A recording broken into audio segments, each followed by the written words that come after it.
अपनी भौतिक इंद्रियों से हम कृष्ण को नहीं देख सकते, उनका नाम तक नहीं सुन सकते। हम उनकी अनुभूति का प्रारंभ तब कर सकते हैं जब हम भक्ति मार्ग में आगे बढ़े। तो देखिए, कल क्लास में हमने डिस्कस किया था कि हमारी जो बुद्धि है उससे हम भगवान को नहीं समझ सकते। भगवान को कैसे समझा जा सकता है? हमारी जीभ से। जब हम भगवान की सेवा में हमारी जीभ को लगाते हैं, कैसे लगाते हैं? हरे कृष्णा कृष्णा कृष्णा हरे हरे, हरे रामा रामा रामा हरे हरे। आप देखेंगे जब हम जीभ लगाते हैं भगवान की सेवा में, तो अपने आप भगवान हमें समझ में आने लगते हैं, क्योंकि एकमात्र जो महामंत्र का जाप है उसी से हमारी जो बुद्धि है वो शार्प होने लगती है, हमारा जो कल्मश है वो साफ होने लगता है, और अपने आप जो भगवान के प्रति जो प्रीति है वो प्रकाशित होने लगती है। भगवान के लिए प्रेम तो सदैव से हमारे हृदय में, पर वो ढकने के कारण पता नहीं चलता है, कवरिंग के कारण। जैसे जैसे हम चैंटिंग करते हैं, आप देखेंगे वो जो परत है वो हटने लगती है। तो हमारी जो भौतिक इंद्रियां हैं उससे हम भगवान को नहीं समझ सकते। It is next to impossible. और यहाँ तक कि देखिए क्या कहा जा रहा है, उनका नाम तक नहीं सुन सकते। अब इसका अर्थ क्या है? आप देखेंगे कुछ व्यक्ति होते हैं जिनको हरे कृष्णा बोलना भी बहुत भारी लगता है। हरे कृष्णा नहीं बोलेंगे वो, इतना ज्यादा भारी लगता है उन्हें भगवान का नाम लेना भी। तो ये चीज समझनी चाहिए, अगर हम भगवान से रिलेटेड कुछ भी चीज कर पा रहे हैं, तो भगवान के नाम का जप भी अगर हम कर पा रहे हैं, तो वो हमारे सामर्थ्य से हम नहीं कर पा रहे, भगवान चाहते हैं इस वजह से कर पा रहे हैं। नहीं तो होते कई लोग ऐसे होते हैं जिन्होंने कभी भगवान का नाम सुना तक नहीं होता है ऐसा। हम उनकी अनुभूति का प्रारंभ तब कर सकते हैं जब हम भक्ति मार्ग में आगे बढ़े। हमने डिस्कस किया था कि जब व्यक्ति को विरह भाव जो है उसकी अनुभूति होने लगती है। विरह भाव का मतलब क्या है? कि जो जीव है वो भगवान से दूर हो गया है, तो अब वो जो चीज है, जीव को आप देखेंगे जो एंजाइटी है वो वाली एंजाइटी नहीं है, उसमें भी एक आनंद है, और इसमें भावुकता वाली कोई बात नहीं है। सच में अंदर से जो जीव है उसको दुख होता है कि कितने टाइम से, नहीं तो कितने टाइम से मैं भगवान से अलग था, नहीं तो अब तक तो भगवान के साथ होना चाहिए था, मुझे भगवान के पास होना चाहिए था। तो ये विरह भाव होता है। जो चैतन्य महाप्रभु है, स्वयं जो चैतन्य महाप्रभु थे, वो भी विरह भाव में ही तो थे। हमेशा हे कृष्णा चीखते रहते थे, वो विरह भाव था। भगवान खुद भक्त के रूप में आए थे। भक्त के रूप में क्यों आए थे भगवान? आपको पता होना चाहिए, जब भक्त भगवान की भक्ति करता है तो उस भक्ति करने से उसे जो प्रेम, जो आनंद प्राप्त, जो आनंद की अनुभूति होती है, वो, भगवान तो सदैव आनंदमय है, पर उससे भी ज्यादा आनंद की अनुभूति एक भक्त कर पाता है जब वो भगवान की भक्ति करता है। तो भगवान है वो भक्त के रूप में आए थे, उसका एक कारण ये भी है। वह भक्ति व सेवा जिह्वा से आरंभ होती है, पांवों, आंख या कानों से नहीं। जिह्वा का उपयोग इस मंत्र को के जप, कीर्तन और कृष्ण का प्रसाद ग्रहण करने के लिए होना चाहिए।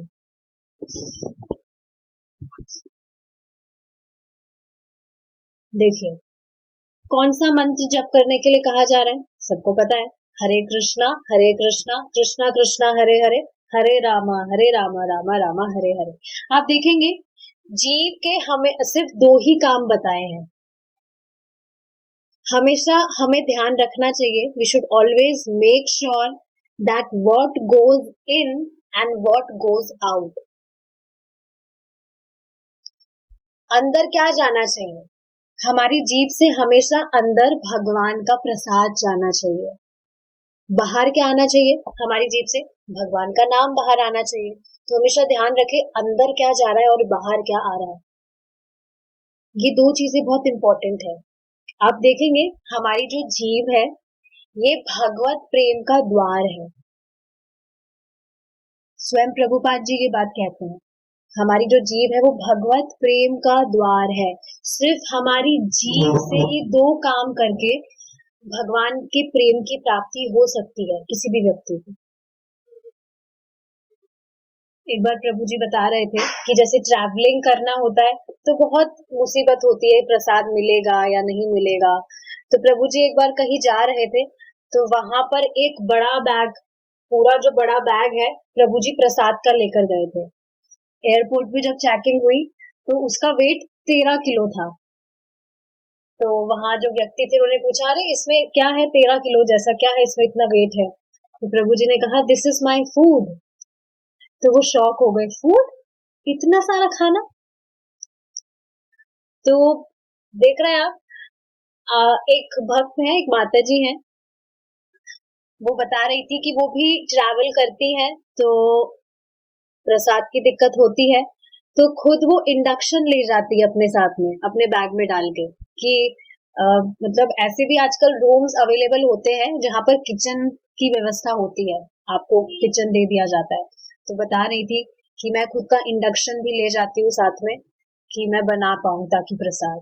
सोचिए भक्ति, आप देखिए ना भक्ति जब भक्त कर रहा है कितना कॉन्शियस हो जाता है। नहीं तो कौन इतना आफत नहीं लगेगी किसी को, अरे इंडक्शन लेकर जाओ, बाहर से कुछ खाएंगे, मजे करेंगे। वो जो भक्त है, जो माता जी हैं, उनको ट्रैवलिंग करनी पड़ती है, ऐसा नहीं है कोई शौक है, घर वालों को ज्यादा शौक है तो उनके साथ जाना होता है। तो बता रही थी कि मैं मेरा इंडक्शन ले जाती हूँ और बनाती हूँ। तो कितनी अमेजिंग चीज है ये। आप देखेंगे प्रसाद पे ही चर्चा करते हैं। देखिए प्रसाद इतना ज्यादा प्रबल है, किसी भी व्यक्ति को आप प्रसाद खिलाएंगे आप देखेंगे उसकी जो बुद्धि है वो भगवान की तरफ झुकने लगती है। इतना प्रबल है प्रसाद, सिर्फ प्रसाद। और कोई भी व्यक्ति प्रसाद नहीं पा रहा है तो माया उसे पकड़ लेती है झट से। तो कभी भी प्रसाद के साथ तो कॉम्प्रोमाइज करना ही नहीं चाहिए। देखिए ऐसा होता है, भक्त सोचते हो, होता ही है, कभी कभी हो सकता है कि भक्त सोचे कभी कभी हम खा लेंगे तो क्या होगा, रोज तो प्रसाद पाते ही हैं, तो कभी कभी प्रसाद नहीं भी पाएंगे तो क्या होगा। बहुत ज्यादा फर्क पड़ता है। ये बहुत इम्पोर्टेंट चीज है समझने वाली कि जो भी हम करते हैं दिखता नहीं है, तुरंत उसका प्रभाव दिखता नहीं है कि हो रहा है, क्या हो रहा है हमें दिखता नहीं है।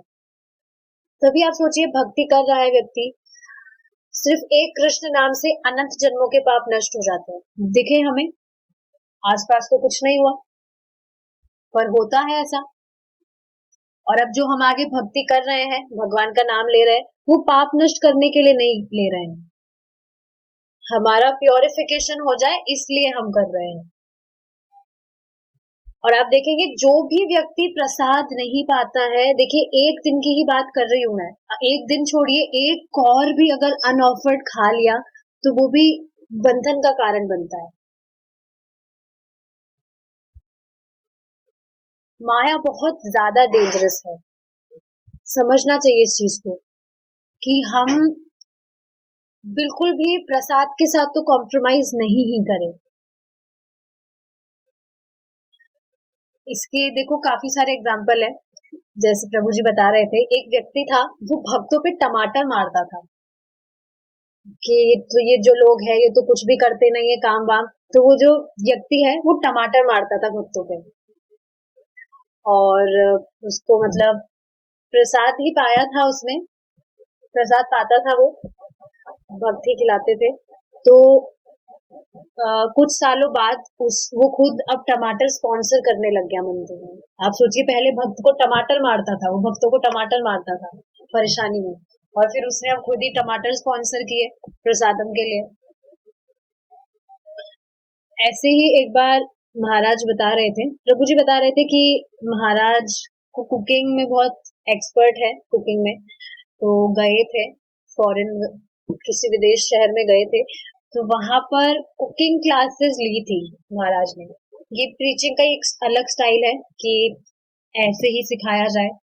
तो उन्होंने सेम रेसिपी वहां पर बताई, उन लोगों ने बनाया, तो टेस्ट बिल्कुल वैसा नहीं आया। तो खुद कह रहे थे कि आपने जैसा बताया वैसा ही हमने बनाया, पर आपने जैसा बनाया वैसा टेस्ट नहीं आया। तो जो महाराज ने उन्होंने बताया कि हम मतलब प्रीचिंग की कि बहुत श्रद्धा से हम भगवान को ऑफर करते हैं, उसके बाद में हम खाते हैं, तो इस वजह से ये डिफरेंस होता है। तो बाकी सब भी वो फॉलो करने लगे। तो ये भी देखिए प्रीचिंग का एक स्टाइल होता है।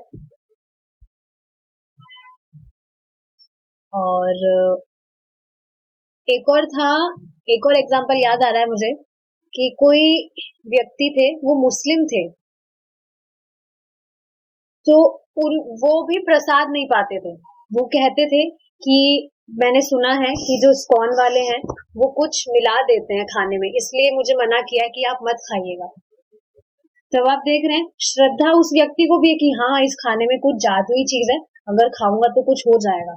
इस वजह से वो डर रहा था खाने के लिए कि नहीं इस्कॉन वाले कुछ मिला देते हैं खाने के अंदर, तो आप मत खाइए।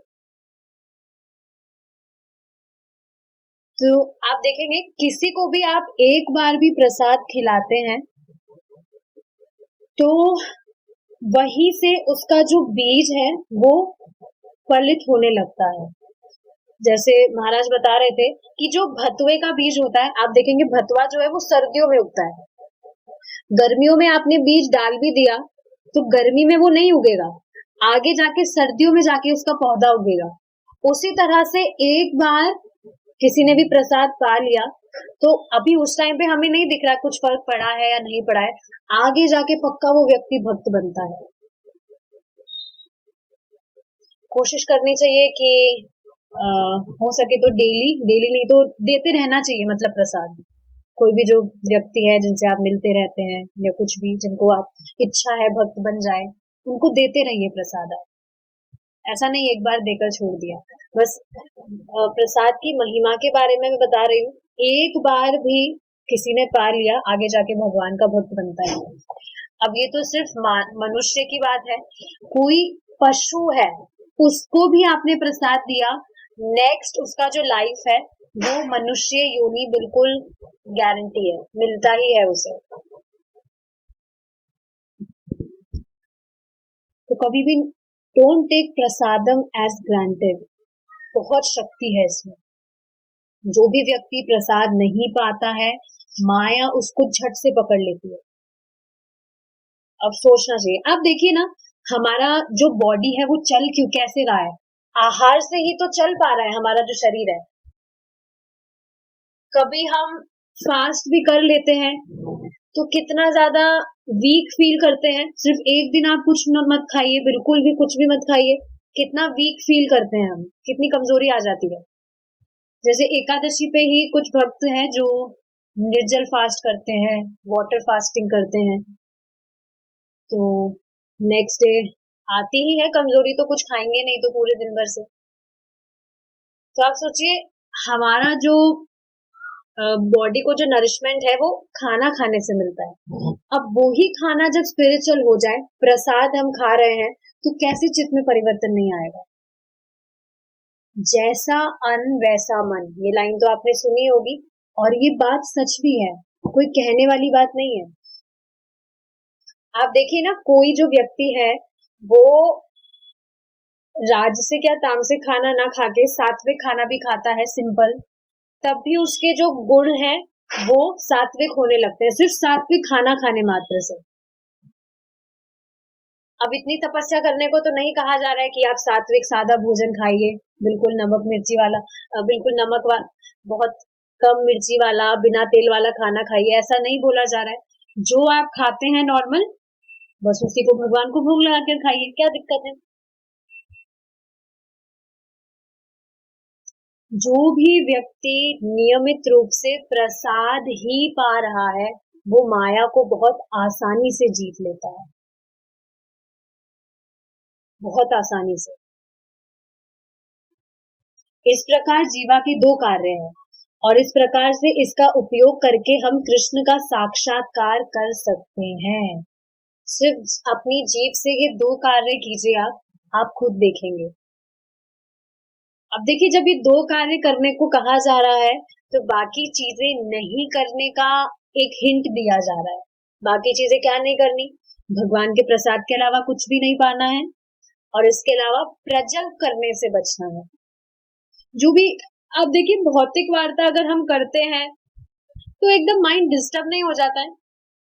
ट्राई करना चाहिए to avoid all those worldly matters.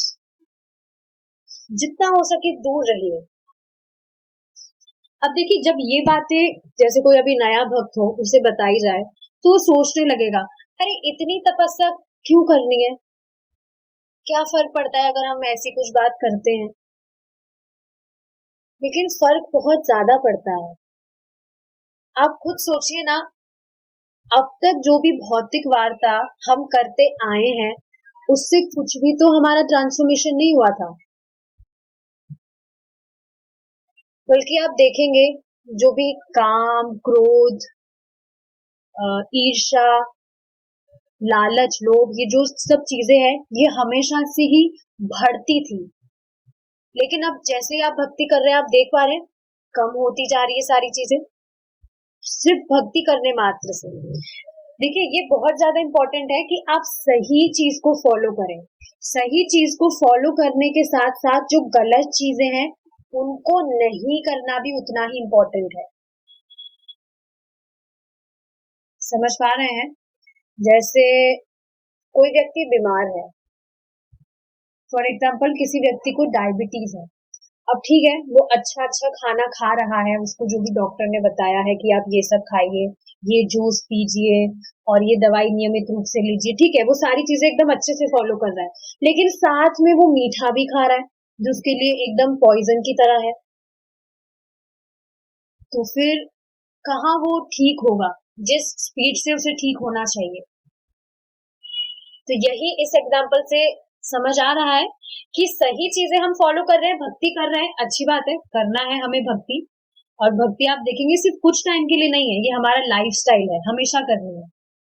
इसी के साथ साथ जो गलत चीजें हैं which hampers our bhakti, we have to we have to try to avoid all those things, क्योंकि वो सारी चीजें हमारी भक्ति को डाउन ही करता है। कोई डायबिटीज का व्यक्ति है, कितना ही अच्छा कुछ भी कर रहा है, जैसे ही मीठा खाएगा वापस से उसकी जो हेल्थ है वो डाउन हो जाएगी। समझना चाहिए इस चीज को। हम अपने भौतिक नेत्रों से कृष्ण को नहीं देख सकते, न हम अपने भौतिक कानों से उनके बारे में सुन सकते हैं, न ही अपने हाथों से उन्हें छू सकते हैं। किंतु यदि हम अपनी जिह्वा को उनकी सेवा में लगा देंगे तो वो स्वयं को यह कहते हुए प्रकट कर देंगे, मैं यहाँ हूँ। अब देखिए कितनी अमेजिंग लाइन है ये जो प्रभुपाद बता रहे हैं। इसका अर्थ क्या है? जैसे जैसे हम गंभीरता से जप करते जाएंगे, चैंटिंग करते जाएंगे, वैसे वैसे भगवान जो है अपने आप को प्रकट करते जाएंगे। क्या प्रकट करते जाएंगे? कि जो हरे कृष्णा, अभी हम सुनते तो हैं कि हाँ, कृष्ण का नाम कृष्ण से अभिन्न है। जब हम कहते हैं कृष्णा तो वो स्वयं कृष्ण ही है। अभी हम ये चीज कहते तो है, हमें सुनी तो है, हमने स्वीकार भी की है, पर बाद में आप देखेंगे ये चीज प्रकट होने लगती है। और कभी कभी आप देखेंगे जब आप चैंटिंग करते हैं, बिल्कुल फ्रैक्शंस ऑफ, मतलब बिल्कुल थोड़ा सा भगवान देते हैं टेस्ट कि हाँ, ये जो तुम नाम जप कर रहे हो ये स्वयं मैं ही हूँ। बिल्कुल हल्का सा देते ही है भगवान, प्रकाशित करते हैं।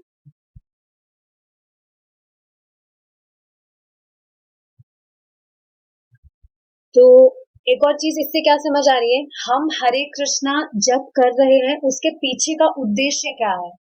कि एक दिन ये प्रकाशित हो जाए कि जो नाम हम जाप कर रहे हैं वो स्वयं भगवान ही है।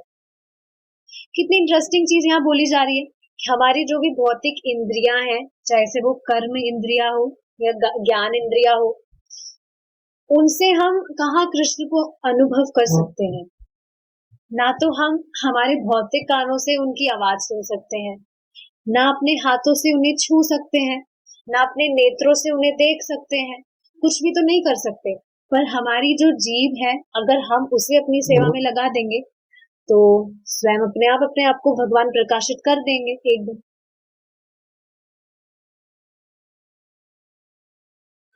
इससे एक अमेजिंग चीज मुझे याद आ रही है, आज ही प्रभु जी बता रहे थे कि प्रभुपाद कहते हैं कि जो भी व्यक्ति जो भी पुस्तक वितरण कर रहा है, बुक डिस्ट्रीब्यूशन, श्रीला प्रभुपाद की बुक्स, श्रीला प्रभुपाद के ग्रंथ जो भी डिस्ट्रीब्यूट कर रहा है, करते रहिए। एक दिन आप देखेंगे वो वितरण करते करते जो हाथ है वो नीला होगा।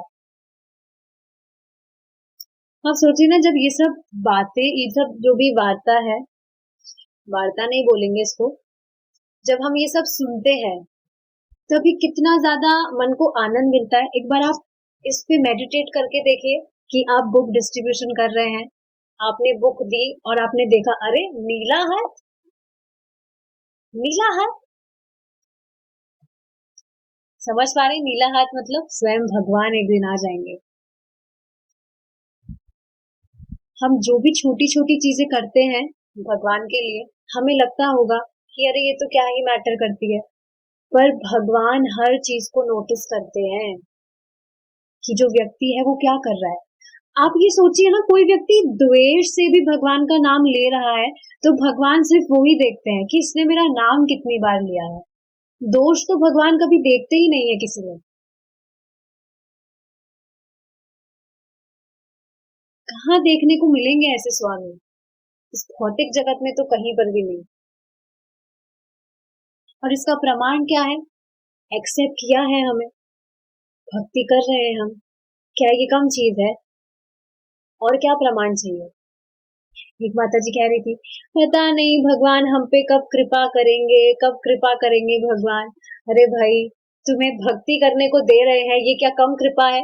और कैसे कृपा करेंगे भगवान? क्या सामने आके प्रकट होंगे कि हाँ मेरी कृपा है?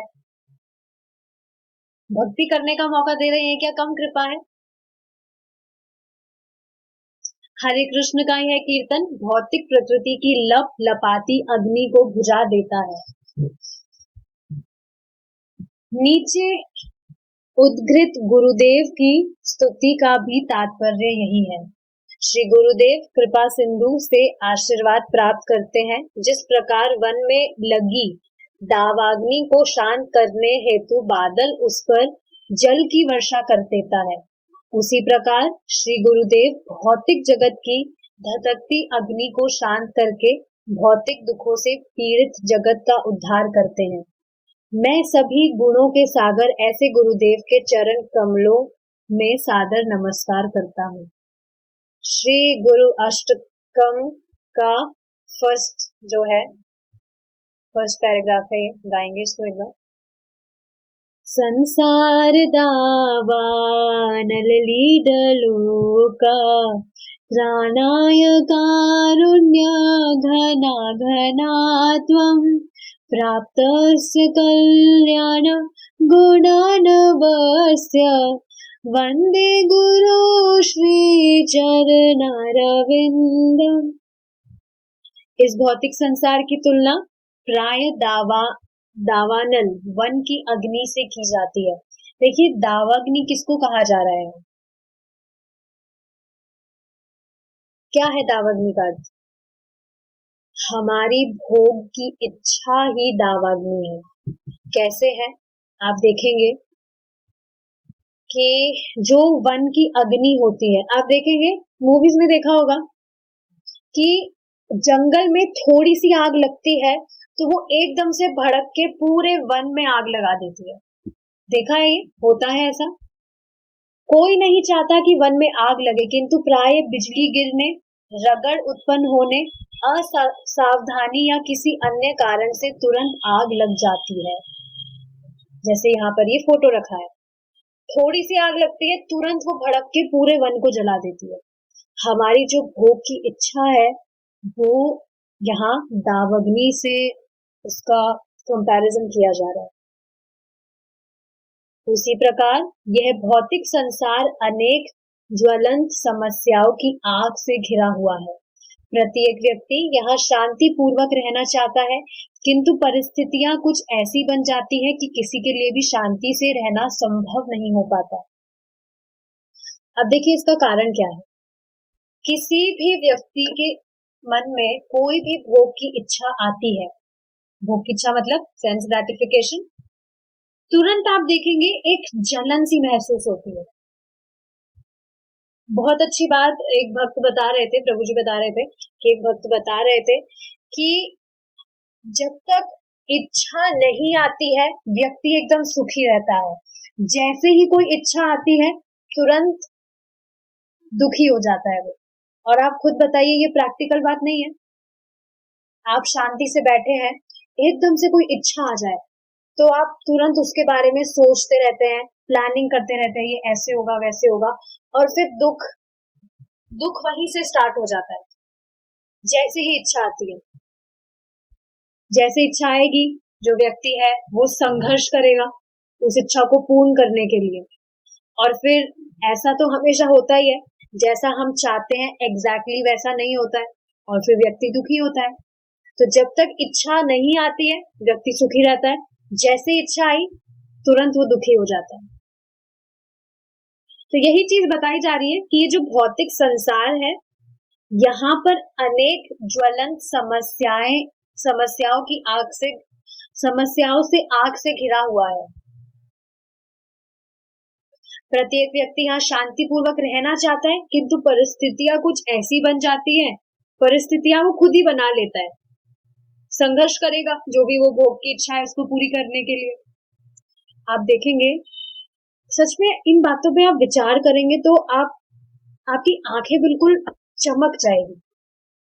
जब यहाँ कहा जा रहा है कि भोग की इच्छा के लिए जब वो संघर्ष करता है तो एक जलन सी महसूस होने लगती है, दुख की अनुभूति होती है। अब आप इसके विपरीत देखिए, हम जब भक्ति कर रहे हैं, भक्ति में भी संघर्ष मतलब तप लगता है जो भी हम कर रहे हैं, क्योंकि जो टेस्ट मिलना चाहिए वो अभी मिल नहीं पा रहा है।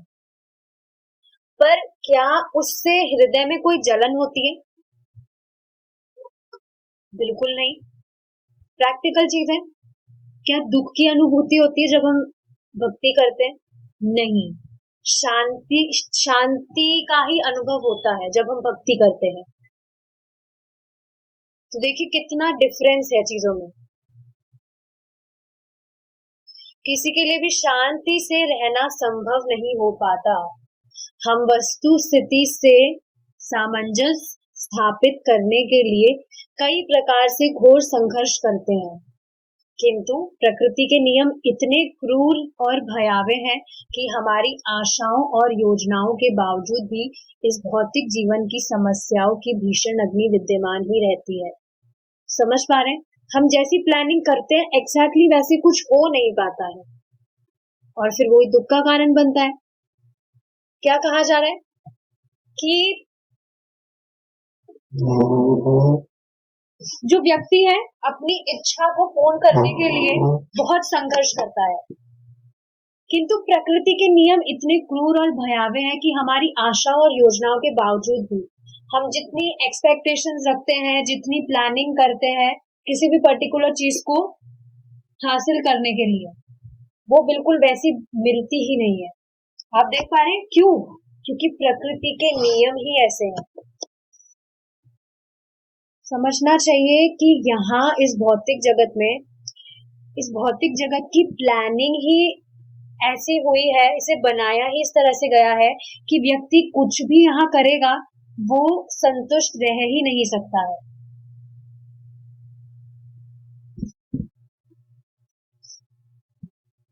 क्यों? क्योंकि इसकी प्लानिंग ही ऐसी की गई है। भगवान से इधर कुछ भी चीज कर रहा है संतुष्ट हो ही नहीं सकता। क्यों नहीं हो सकता? क्योंकि भगवान संतुष्ट नहीं है। जीव जो है भगवान का अंश है, भगवान को प्रसन्न करने के लिए कुछ नहीं कर रहा है तो खुद कैसे प्रसन्न रहेगा। उदाहरण के लिए इस शताब्दी में हमने युद्ध की अग्नि को शांत रखने का प्रयत्न किया है, किंतु यह संभव नहीं हो सका है। प्रथम विश्व युद्ध हुआ और तब द्वितीय महायुद्ध को रोकने के लिए एक राष्ट्रीय महासभा लीग ऑफ नेशंस बनाई गई, किंतु उनके प्रयत्नों के बावजूद भी द्वितीय महायुद्ध होकर रहा। अब युद्धों को रोकने के लिए एक संयुक्त राष्ट्रीय संघ बना है, किंतु वियतनाम, मिस्र, पाकिस्तान और अन्य देशों में युद्ध हो रहा है। कोई भी तीसरा विश्व युद्ध नहीं चाहता, किंतु वह निकट ही दिखाई देता है। यह संभव नहीं है कि वन की भीषण आग को बुझाने के लिए अग्नि संयंत्र, फायर ब्रिगेड या पानी की बाल्टियां लेकर कुछ मनुष्य भेजे जाए। तो आप देखेंगे जब सामान्यतः यहाँ पर आग लग जाती है, जैसे वन में ही कोई भीषण आग लग गई, तो ये संभव नहीं है कि उस वन की आग को बुझाने के लिए फायर ब्रिगेड को भेजा जाए या पानी की बाल्टियां लेकर मनुष्य उसे बुझाए। क्या पॉसिबल है? इतना घना वन होता है, उसको कैसे कोई बुझा सकता है उसकी आग। धू धू करके जलती हुई जंगल की आग को बुझाने के लिए प्रचुर जल राशि चाहिए। दूसरे शब्दों में, दावानल को शांत करने के लिए एक ऐसा प्रबंध होना चाहिए जो मानवीय प्रयत्नों से परे हो। जब वन की अग्नि के ऊपर कृपा में मेघ हो और बादल फट जाए और वह मूसलाधार वर्षा करे, तो वह धधकती अग्नि तुरंत शांत हो जाती है। देखिए कितना एग्जाम्पल, बढ़िया अच्छा एग्जाम्पल यहाँ पर समझाया गया। इस एग्जाम्पल को हम समझेंगे, देन विल स्टॉप। देखिए क्या कहा जा रहा है कि कोई भी जो वन है उसमें बहुत तेज आग लग गई पूरे वन के अंदर। अब कोई भी जो व्यक्ति है वो खुद के प्रयास से उसे बुझाना चाहे तो पॉसिबल नहीं है। कितनी ही बड़ी वहां टीम भेज दी जाए फायर ब्रिगेड की या बाल्टियों से जो है व्यक्ति आग को बुझाना चाहे, आप खुद सोचकर देखिए, इतना घना जंगल है, क्या पॉसिबल है ये चीज कि जंगल की आग बुझे? कितना तो पानी लग जाएगा उसमें। तो प्रभुपाद जी बता रहे हैं ऐसे घने वन में जो दावाग्नि है, उसको बुझाने के लिए क्या चाहिए? एक ऐसा साधन चाहिए जो, क्या कहा था यहाँ, एक ऐसा प्रबंध होना चाहिए जो मानवीय प्रयत्नों से परे हो। मनुष्य तो सक्षम है नहीं कि जो वन है उसकी आग को बुझा सके, तो उससे भी परे हो ऐसा कुछ प्रबंध चाहिए, ऐसा कुछ साधन चाहिए। अब वो साधन क्या हो सकता है? तुरंत आपके दिमाग में क्लिक किया होगा कि अगर बहुत तेज मूसलाधार बारिश होने लगे तो पॉसिबिलिटी क्या, तब तो आग शांत हो ही जाएगी वन की, राइट? जैसे बादल समुद्र से जल संचय करता है, उसी प्रकार गुरु महाराज श्री कृष्ण की कृपा सागर से जल संचित करते हैं और भौतिक जीवन की प्रचंड अग्नि पर वर्षा कराते हैं। उसी तरह से जो गुरु महाराज हैं, जैसे श्रील प्रभुपाद की बात करते हैं, उन्होंने क्या किया? श्री कृष्ण के कृपा सागर से जल संचित किया।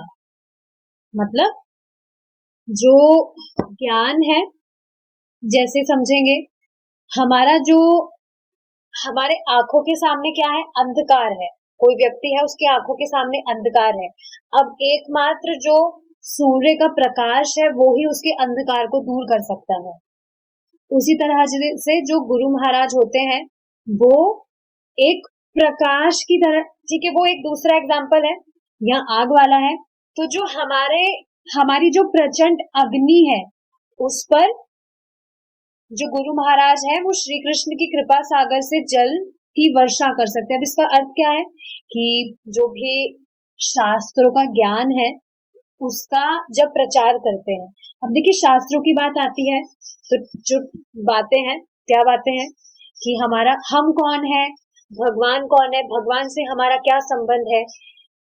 ऐसे करते करते व्यक्ति को जब ये चीजें पता लगती है, वो भक्ति करने लगता है। और जो भी ये प्रचंड अग्नि है, क्या अग्नि है, भोग वासनाएं हैं, आप देखेंगे ये सच में अग्नि ही तो है। बिल्कुल कितना सटीक एग्जाम्पल से समझाया है श्रीला प्रभुपाद ने। हमेशा जलन का ही तो महसूस करता है व्यक्ति, कुछ भी भौतिक इच्छा आती है और उसको पूरी करने में लग जाता है। अब देखेंगे भौतिक इच्छा को पूरी करने में दोनों में ही खतरा है। अगर इच्छा पूरी नहीं हुई तो व्यक्ति वैसे शोक करेगा, उसका हृदय जलेगा। और अगर भौतिक इच्छा पूर्ण हो गई तो फिर और उसकी जो इच्छाएं हैं वो और बढ़ेगी, तो वो भी खतरा है। इस वजह से भौतिक वार्ताओं से दूरी बना के रखनी चाहिए। अपने आप को इतना बिजी कर लीजिए कि कृष्ण से इतर कुछ करने का समय ही ना बचे। आज ही प्रभु जी ये चीज बता रहे थे कि जो भक्त है उनका टाइम कितना तेजी से निकल जाता है। बिना मतलब की जो नॉनसेंस है उसके लिए उनको टाइम ही नहीं मिल पाता। आप देखिए ना, सुबह जल्दी उठते हैं, हमारा जो दो घंटा है वो जप में चला जाता है, 16 माला करते हैं। इसके अलावा सुबह का मॉर्निंग प्रोग्राम अटेंड करते हैं। फिर प्रसादम प्रसादम बनाते बनाते बनाते सुबह की गीता की क्लास का टाइम हो जाता है।